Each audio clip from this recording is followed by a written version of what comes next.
Malakas talaga ang kutob ni Giselle na may kinalaman si Moira sa pagkidnap sa kanyang tatay Pepe at para mapatunayan ay pinakuhaan ni Giselle ng fingerprint si Moira at baka tumugma iyon sa mga fingerprint na naiwan sa medical supplies kung saan na itago si Don Pepe. Umalma si Moira sa ginawa ni Giselle na walang tigil sa paghihinala sa kanya at nagsagutan na naman ang dalawa.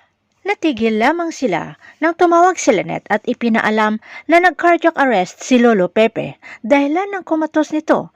Napasugod naman bigla si Giselle sa East Ridge at para mabantayan nila ng maigi ang tatay Pepe ay nagdesisyon si Giselle na ilipat ito sa Apex Hospital at pabantayan sa dalawang gwardya ang kwarto 24/7.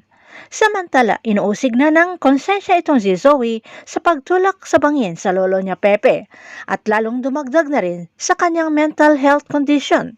Iyak ng iyak si Zoe na pinapatigil ito ni Moira at dapat hindi umano maawa ito si Zoe sa matanda na hindi naman totoong lolo. Kaya, ang kasalanan ni Zoe ay ibinaling niya kay Annalyn nang nagkita sila at sinisisi ni Zoe si Annalyn na dahilan ng pag-cardiac arrest ng lolo Pepe nito. Akala ni Zoe ay tapos na ang problema niya pero biglang pinatawag siya sa presento at kinuhaan rin ng fingerprint. Sa simula ay okay lang kay Moira dahil siya rin umano ay kinuhaan rin ng fingerprint. Pero huli na nang nalaman ni Moira na fingerprint ni Zoe at Doc Benitez ang nandoon sa medical supplies.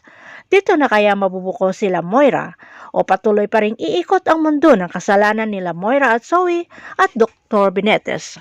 Abangan na lang natin ang susunod na episode dito sa Abot Kamay na Pangarap.